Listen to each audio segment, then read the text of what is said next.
Bon week-end à tous, mesdames, messieurs, merci de suivre cette édition rétrospective dont voici le sommaire. Le président de la République Joseph Kabila Kabange a séjourné à Luanda en Angola le mardi 24 avril 2018. Ce pour prendre part au sommet extraordinaire de la double troïka des chefs d'État et de gouvernement de la SADC. L'avènement de 3 chefs d'État à la magistrature suprême, dont celui de l'Afrique du Sud, d'Angola et de la Namibie, mais aussi les questions politiques en République démocratique du Congo ont été au cœur de ce sommet. Et puis le gouvernement de la République a signé un accord avec la famille biologique et politique de l'ancien président national de l'UDPS Etienne Tshisekedi pour le rapatriement de sa dépouille à Kinshasa. Cet accord stipule que l'État congolais prendra en charge tous les frais relatifs à l'organisation des obsèques de l'ancien Premier ministre. Enfin, le mardi 24 avril 2018, les Congolais du monde entier ont commémoré les 10 ans de la disparition de Papa Wemba, décédé depuis le 24 avril 2016 sur la scène de la 10e édition du Festival de musique urbaine d'Anoumabo Femua à Abidjan en Côte d'Ivoire. Le président de la République, Joseph Kabila Kabange, a séjourné ce mardi 24 avril 2018 à Luanda, en Angola, où il a pris part au sommet extraordinaire de la double troïka de la communauté de développement de l'Afrique australe SADC, qui s'est tenu le même jour. Arrivé début de la matinée, le chef de l'État congolais a été accueilli à l'aéroport international du 4 février par le ministre angolais de la Défense, Salviano de Jesus Sequeira. Au sortir de l'aéroport, il a été salué par la communauté congolaise de Luanda, venue en masse. En fin de matinée, Joseph Kabila s'est rendu à la double tripartite qui était consacrée à l'exploration des voies et moyens de soutenir la RDC et les Lesotho dans leur processus de stabilisation politique et sociale et à la consolidation de la démocratie dans la région australe de l'Afrique. Outre le chef de l'État congolais, ce sommet extraordinaire a connu la participation des chefs d'État et des gouvernements de l'Angola, de la Namibie, de la Zambie, de l'Afrique du Sud, du Swaziland, de la Tanzanie et du Royaume de Lesotho. 3 temps forts ont marqué ce sommet de la SADC, à savoir le discours du président angolais João Manuel Gonçalves Lourenço, la session à huis clos et la lecture du communiqué final. Notez que lundi 23 avril, les experts des pays participants s'étaient réunis dans l'avant-midi avant la rencontre dans l'après-midi des ministres des Affaires étrangères qui avaient préparé les documents pour la rencontre des chefs d'État et des gouvernements. Pas d'envoyé spécial de la SADC en République démocratique du Congo. C'est une des résolutions du sommet extraordinaire de la double troïka de la communauté de développement de l'Afrique australe SADC qui s'est tenue à Luanda en Angola du 23 au 24 avril 2018. Cette décision de renoncer de dépêcher un envoyé spécial en RDC par la SADC fait suite au rapport sur la situation politique et sécuritaire de la RDC qui s'est amélioré. Rapport fait par les autorités RD congolaises sur place.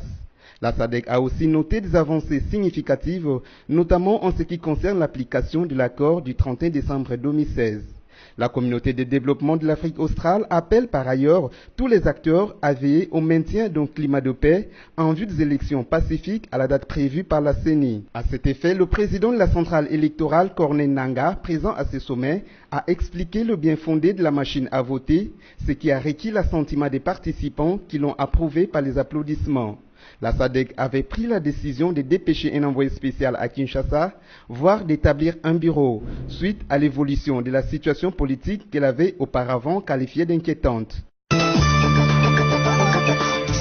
Le président congolais Joseph Kabila Kabange a encore la possibilité de briguer un autre mandat, affirmation faite par Jean-Cyrus Mirindi Batumike, chercheur congolais en droit congolais et juriste de formation. C'était lors d'une conférence débat organisée mardi 24 avril 2018 dans la salle Perboka du Centre d'études pour l'action sociale CEPAS de Kinshasa-Gombe. Et ce, contrairement à l'actuelle constitution de la RDC qui stipule en son article 70 que le chef de l'État est élu au suffrage universel direct pour un mandat de 5 ans renouvelable une seule fois, ainsi que l'article 220 qui verrouille le nombre et la durée de mandat du président de la République. Devant un parterre de professeurs et chefs des travaux, Jean-Cyrus Mirindi a affirmé la possibilité pour Joseph Kabila à briguer un autre mandat au regard de l'immutabilité constitutionnelle. Pour ce chercheur, le principe qui avait verrouillé cette matière avait voulu que le régime juridique de l'élection présidentielle puisse demeurer le même. Ce régime qui a prévalu lors des élections de 2006 n'est plus le même régime régime juridique en 2011,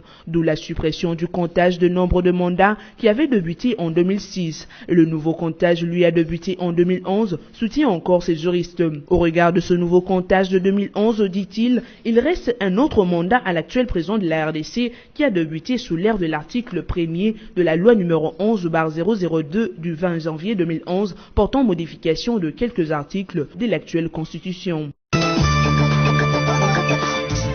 La majorité présidentielle salue la tenue sans incidence du premier meeting du nouveau président de l'Union pour la démocratie et le progrès social, Félix Antoine Tshisekedi.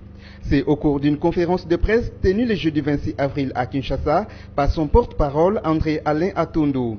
Il a déclaré que l'aboutissement souhaité et concluant du processus électoral est un défi national que les parties prenantes doivent relever ensemble pour un engagement et le patriotisme.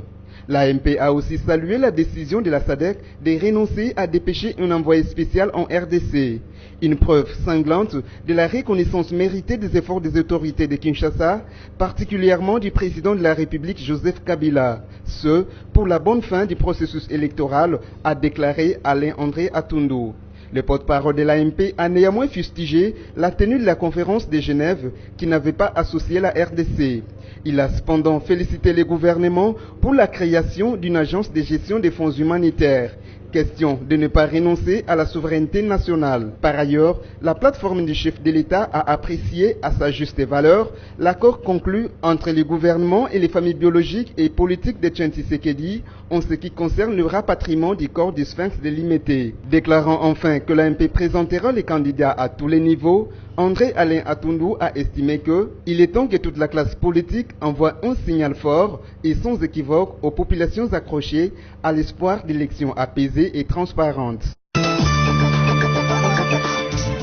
L'Union pour la nation congolaise UNC annonce la tenue de son congrès extraordinaire du 14 au 16 juin 2018. Pour Jean-Baudouin Mayo-Mambeke, secrétaire général du parti, cher à Vital Kamere, ce congrès a pour objectif, outre d'approuver les listes électorales de l'UNC pour les prochaines élections, désigner le candidat de l'UNC à l'élection présidentielle imminente. Déjà en 2011, l'UNC avait, après l'élection législative, placé 18 députés à l'Assemblée nationale.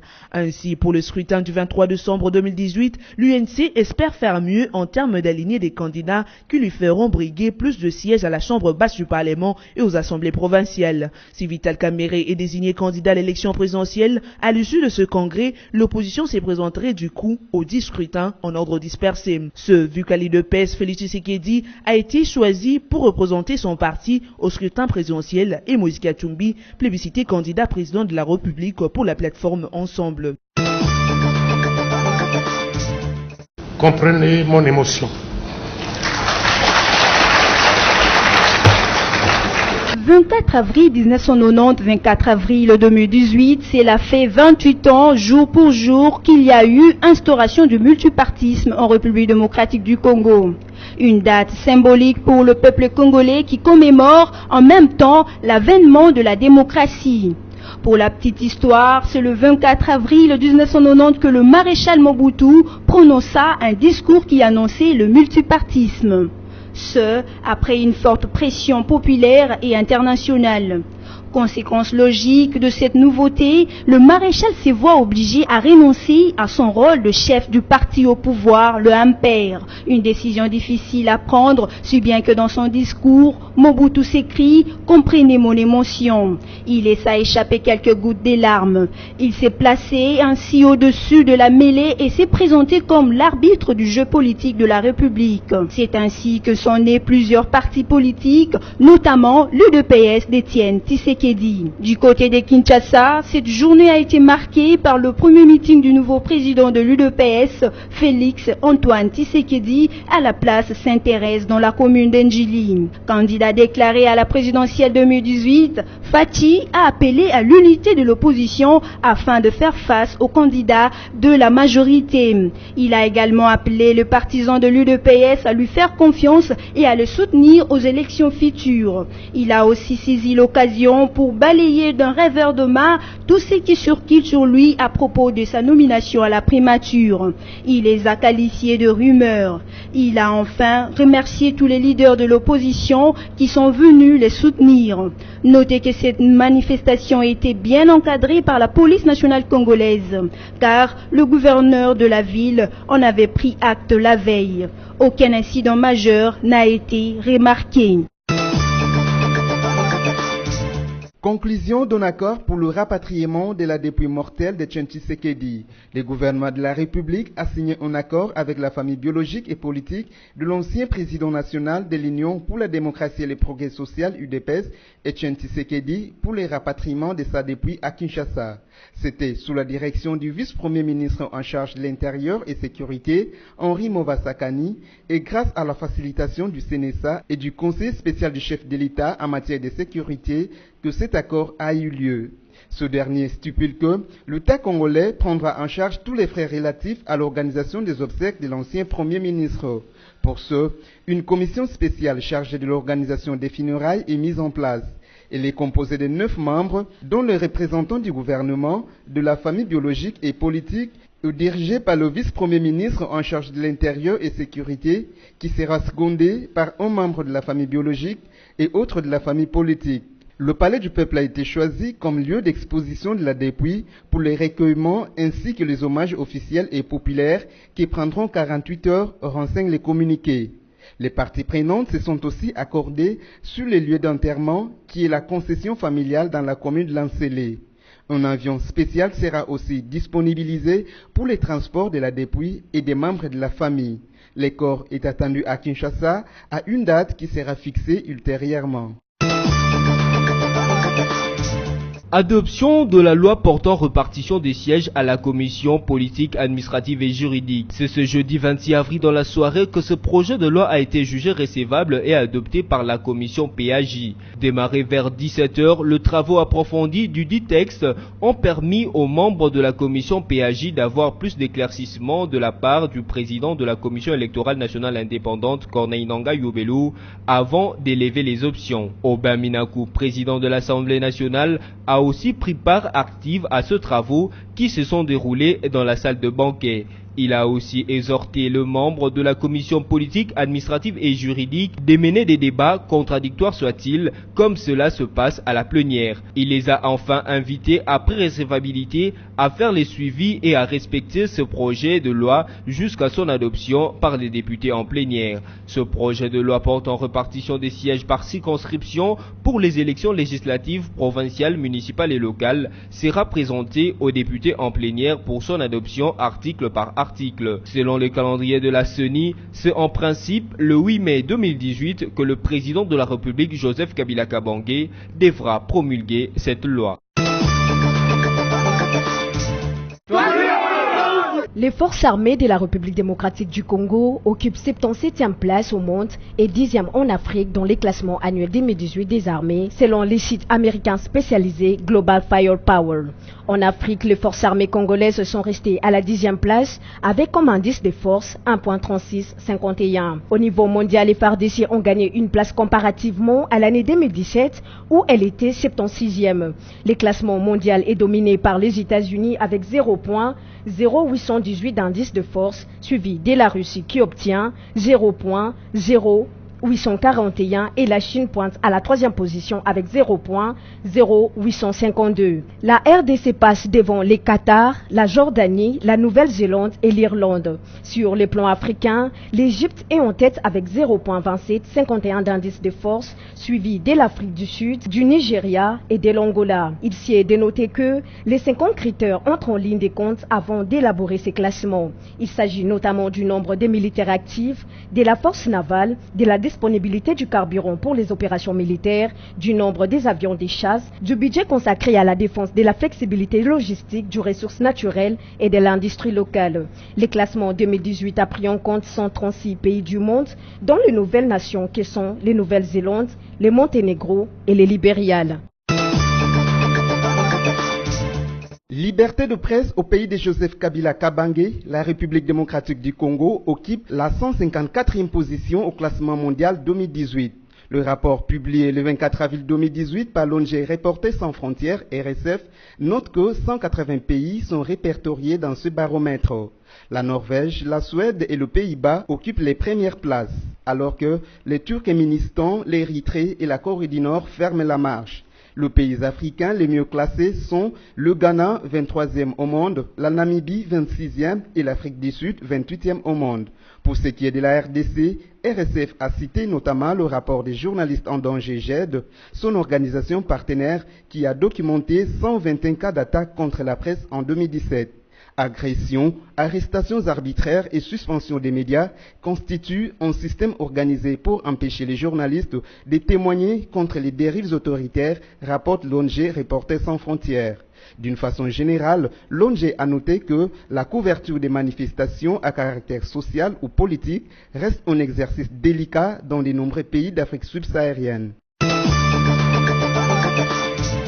La Direction générale des impôts demande aux opérateurs économiques évoluant en République démocratique du Congo de s'acquitter de leurs déclarations et paiements d'impôts. Ce, au plus tard le 30 avril de l'année en cours, date de l'échéance fiscale. Dans une annonce à la presse le jeudi 26 avril 2018, Sélé Yalagouli, directeur général de la DGI, est monté au créneau pour dire qu'il déboucherait sur des pénalités conséquentes à l'encontre de ceux qui ne paieraient pas avant la date limite. Sélé Yalagouli précise que le paiement de ces impôts concerne essentiellement les trois catégories de contribuables que gère la Direction générale des impôts, à savoir les grandes, moyennes et petites entreprises. C'est ainsi que les grandes entreprises devraient solliciter leur formulaire de souscription à la direction des grandes entreprises et quant aux moyennes entreprises, elles doivent aller au centre d'impôts ou les sièges des directions provinciales des impôts.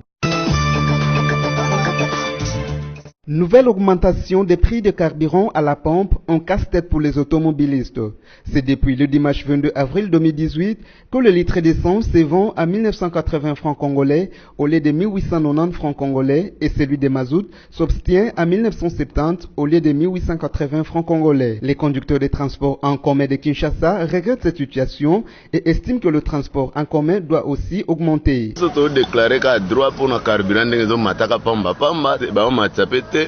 Bon, tout ça peut battre quand même. Contrôle les a bien pour l'État, donc Chamikanda na ba loi na e. Mais biso to déclarer carburant, ninga zo mataka boy. Biso sko to suka wapi. L'État zo lobela biso te. Demi terrain zo ta cause ya souffrance leki. Osombi carburant cher. Trajet comme moulai carburant leki cher. Tozo kokati. Le carburant étant cher, le transporteur en appelle à l'implication du gouverneur de Kinshasa pour que ce dernier pense à la majoration du prix de la course dans la capitale. Nous sommes le gouverneur de la ville,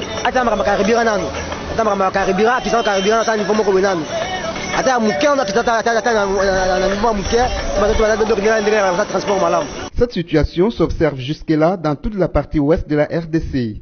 Par ailleurs, en Mbujimaï dans le Kasaï oriental, la hausse de prix de carburant s'observe également. Ce, suite à l'inaccessibilité des routes et ponts qui pouvaient permettre aux wagons de la SNCC d'approvisionner cette ville en carburant. Cette augmentation de prix de carburant dans la pompe est due à l'augmentation du prix d'un baril sur le marché mondial, a justifié le ministre de l'économie nationale, Joseph Kapika. Prêt à vaincre le paludisme, c'est le thème de la journée mondiale de lutte contre le paludisme célébrée le 25 avril de chaque année. Ce thème démontre l'énergie et l'engagement collectif de la communauté mondiale pour s'unir d'un but commun d'un monde sans paludisme. Le paludisme est une maladie parasitaire potentiellement mortelle et transmise par des moustiques. D'où l'importance de bien assainir nos milieux de vie, question de prévenir le cas du paludisme communément appelé malaria, comme les fait savoir ici le quelques qui nous a rencontré. En tout cas, c'est vraiment ma belle ma casse. Next biso to sala msala a. Poubelle, tala ndenge ezali. Tozo vivre nango. Ba odeur do bangungi même pendant la journée boy. Au vent de moi pa ba mystique bazo lia yo. Nyonso ane ezali ni malaria. Ezaka ke problème pour ma titu ezala te gouvernement azwa en charge. Aya basala msala awa. Ne ba omona boy, il faut basala le plus rapide. Yo sala po biso tozo ba mokono te ba malaria. Ezala malaria te zama ka bebele nde ezawana. Mais eloko makasi ezali nde faut ba kitsa ba prix ba kitsa ba malaria ba tifo belango za cher makasi. Il s'y est de noter que le paludisme atteint et tue près de 3000 personnes par jour en Afrique subsaharienne. Le taux de mortalité dû au paludisme est d'au moins 85% en Afrique, de 8% en Asie du Sud-Est et de 5% dans l'Est de la Méditerranée.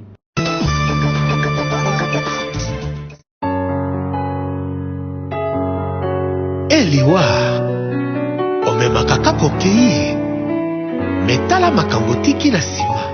24 avril 2016, 24 avril 2018, 2 ans jour pour jour depuis la mort de Papa Wemba. Mort survenue dans la nuit du dimanche 24 avril 2016 à Abidjan en Côte d'Ivoire. Incrédule au début, le Congolais refuse de croire à la nouvelle finesse qui résonne dans leurs oreilles comme le grondement de tonnerre. À l'occasion de ces 2 ans de la mort du chef coutumier du village Molokai, plusieurs activités sont prévues à Kinshasa et ailleurs. Parmi elles, un festival organisé à Kinshasa au quartier Matongé dans la commune de Kalamou, le quartier même qui a vu Papa Wemba fendre le firmament du succès. Les quelques amis et frères de Papa Wemba rencontrés sur place n'ont pas manqué de commentaires ou de témoignages sur Papa Wemba. Tout ça la ini, tout ça la bomoko, venabiso beaucoup la keme, atikibiso mais Molokai et Tikali, idéologie toujours. Donc il voit ta convoita et aussi la raté, Tim qui les coupe mangoko to baya partout dans le monde, na poto Afrique donc baya mangoko to donc sango tango babe koko bayoki bango to babengi balobi ko nebisa French atina linga be moko teinga alobi Wemba ko kufa yopo ko kufa ngalobi na eta Wemba ko kufa te Wemba zoya o Wemba kufi andimite en tout cas na soke moso makasi esalanga pasi shoko wana na bombelo te bao bayebinga ndenge tozala na yaya na korai shoko wana te si lelo pe na korango te ndima te likambo ezalaki mpo na tai ya marosa mere franchene na ndenge nango de son vrai nom, Jules Chungu Wembadio Pene Kikomba, Papa Wemba est né le 14 juin 1949 à Lubefou, dans l'actuelle province du Sankuru.